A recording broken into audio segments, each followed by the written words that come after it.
કાયસ્થના અવિવેકનું લંબકર્ણનું. સ્વામિનારાયણ હરે સંવત 1884 આષાઢવદી એકાદશીને દિવસ સ્વામી શ્રી સહજાનજી મહારાજ શ્રી ગઢડા મધ્યે દાદા ખાચરના દરબારમાં ઉગમણે દ્વાર ઓરડાની ઓસરીએ વિરાજમાન હતા ને સર્વ શ્વેત વસ્ત્ર ધારણ કર્યા હતા ને મસ્તક ઉપર પાગમાં પુષ્પના તોરા ઝૂકી રહ્યા હતા ને કંઠને વિશે પુષ્પના હાર પહેર્યા હતા ને પોતાના મુખારવિંદની આગળ પરમહંસ તથા દેશ દેશના હરિભક્તની સભા ભરાઈને બેઠી હતી ને મુનિમંડળ કીર્તન ગાવતા હતા. પછી શ્રીજી મહારાજે કહ્યું છે, કીર્તન ભક્તિ સમાપ્તિ કરો ને પ્રશ્ન ઉત્તર કરીએ.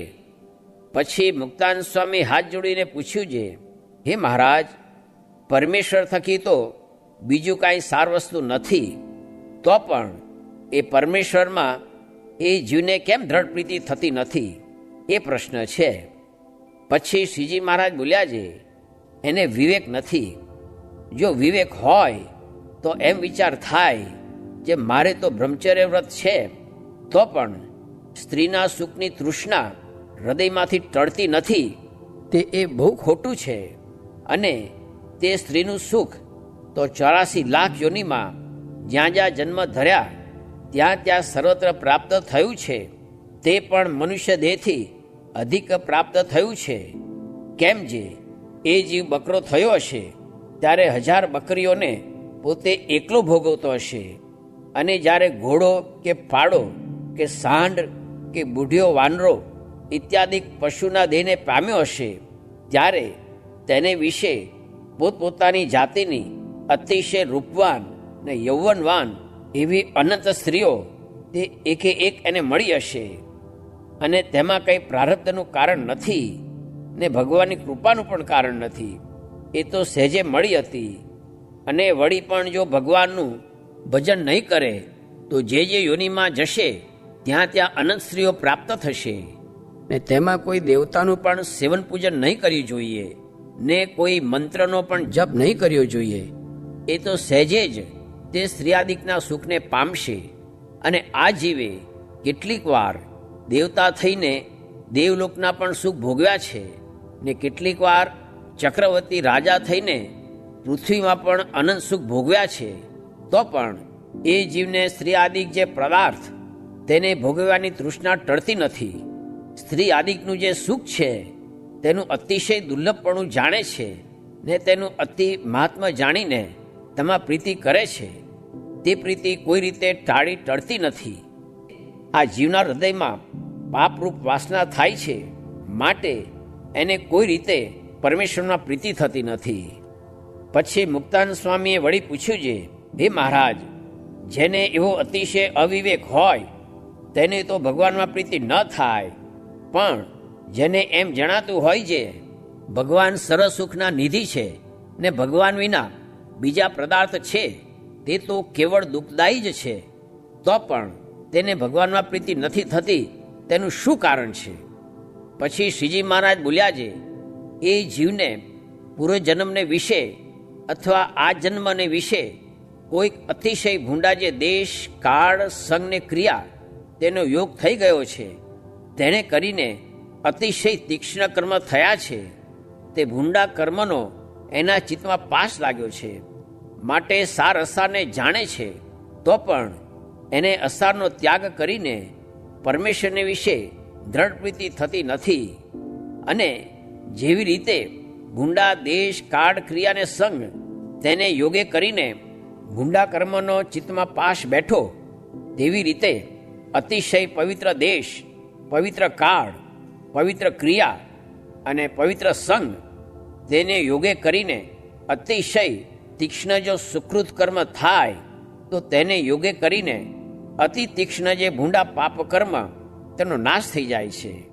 ત્યારે એને ભગવાનની વિશે દ્રઢ પ્રીતિ થાય છે. એ પ્રશ્નનો એ જ ઉત્તર છે.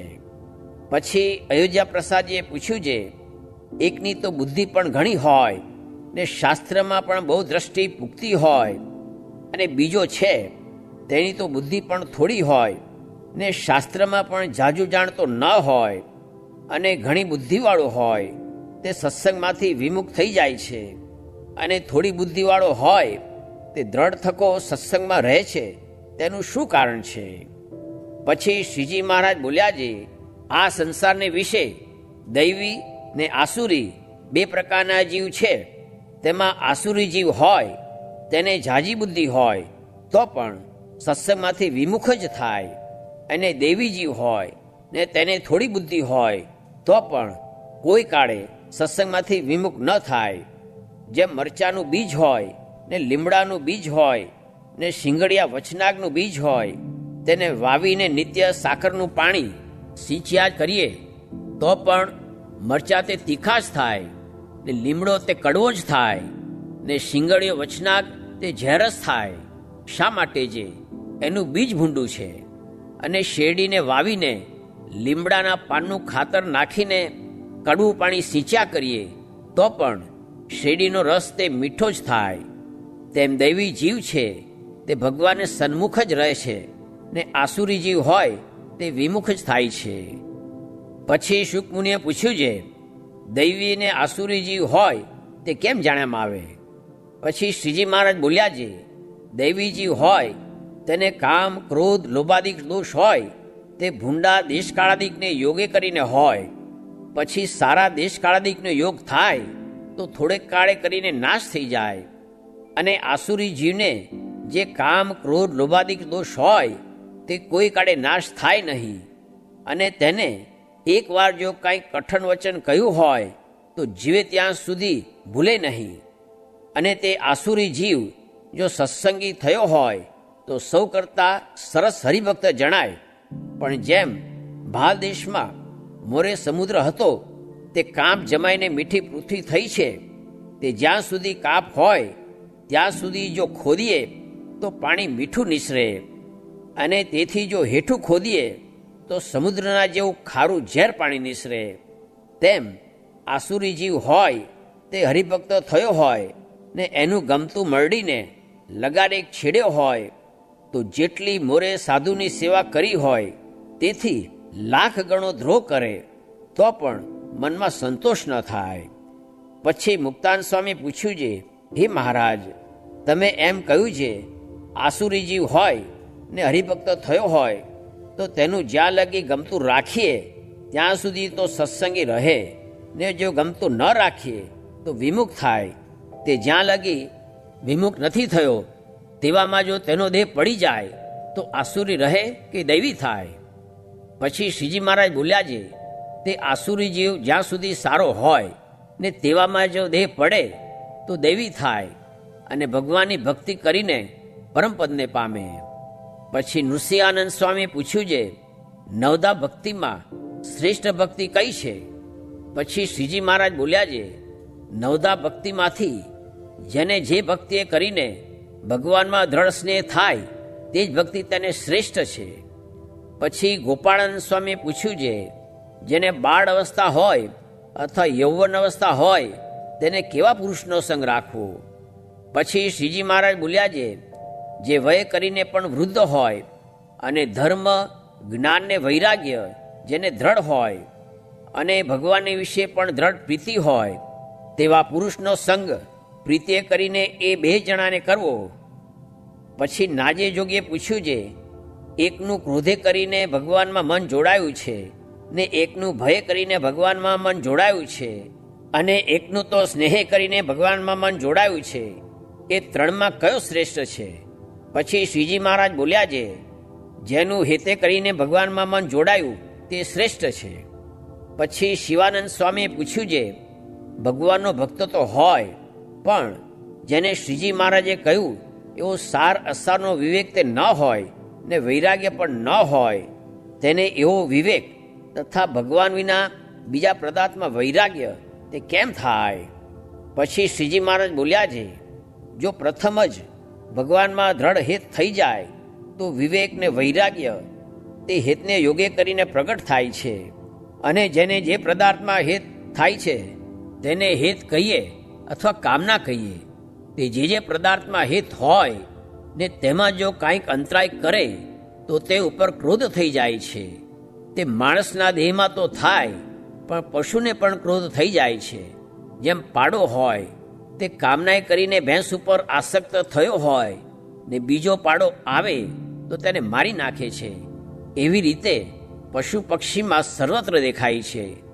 તેમ જેને ભગવાનને વિશે દ્રઢ પ્રીતિ હોય તેને જે પદાર્થ તે પ્રીતિમાં અંતરાય કરવા આવે તો તે ઉપર તુરત ક્રોધ થઈ જાય ને તે પદાર્થનો તત્કાળ ત્યાગ કરે.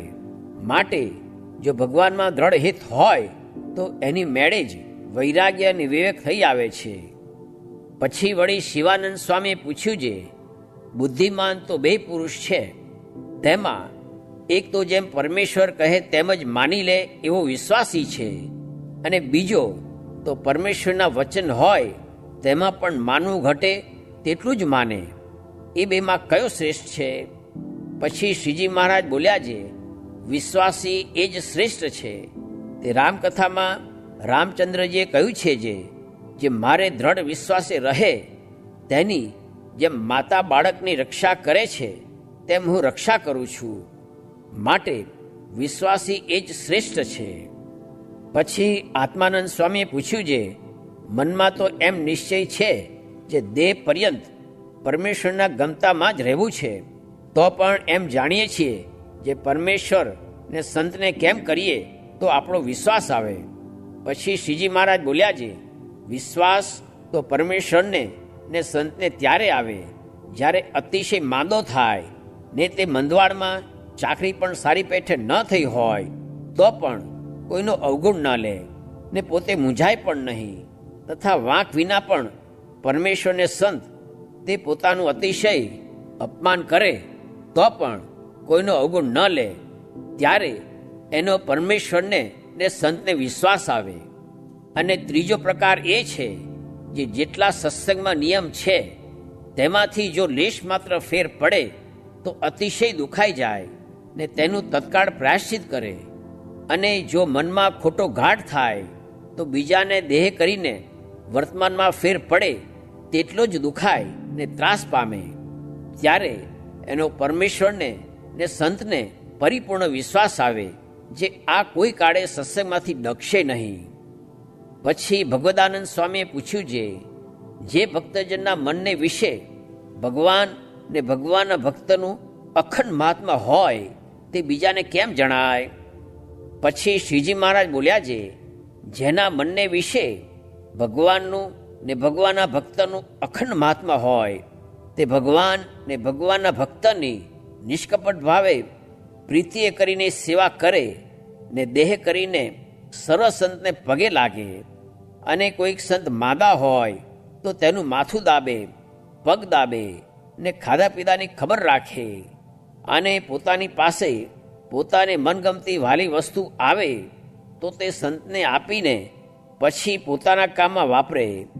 એવી રીતે મન કર્મ વચને કરીને જે વર્તે તેના અંતરમાં ભગવાનનું ને સંતનું મહાત્મા અખંડ છે એમ જાણવું. પછી શ્રીજી મહારાજે સંતને પ્રશ્ન પૂછ્યો છે, ધર્મ, જ્ઞાન, વૈરાગ્ય ને ભક્તિ એ ચારે અતિ તીવ્રપણે કરીને વર્તતા હોય તો પણ ધર્મમાં કાંઈક સંકરપણું થાય ને વૈરાગ્યમાં કોઈ ઠેકાણે રાગ રહી જાય અને ભક્તિમાં પણ કાંઈક શિથિલપણું થઈ જાય અને જ્ઞાનમાં પણ કાંઈક દેહ આસક્તિ રહી જાય તેનું શું કારણ હશે? પછી ગોપાલ સ્વામીએ ને બ્રહ્માંડ સ્વામીએ કહ્યું છે, જેને ધર્મ, જ્ઞાન, વૈરાગ્ય ને ભક્તિ એ ચાર તીવ્ર વર્તે છે એવા જે ઈશ્વર મૂર્તિ સમર્થ તેમાં જે કાંઈક કસર જેવું જણાય છે તે તો કેવળ દયાએ કરીને રહે છે, પણ બીજી કોઈ જાતની કસર નથી. અને એવા જે મોટા હોય તે બાહ્ય દ્રષ્ટિ રાખીને વર્તે ત્યારે કેટલાક જીવોને જડભરત જેવા ને શુકજી જેવા કરી મૂકે. માટે એવા અતિશય જે મોટા તેમને જે વ્યવહારિક દ્રષ્ટિએ વર્તવું તે કેવળ જીવો ઉપર દયાએ કરીને છે. પછી શ્રીજી મહારાજે કહ્યું છે એનો ઉત્તર એ જ છે. ઇતિ વચનામૃતમ. એવી રીતે ગરડા અંત્ય પ્રકરણનું 14મું વચનામૃત જે તે થયું.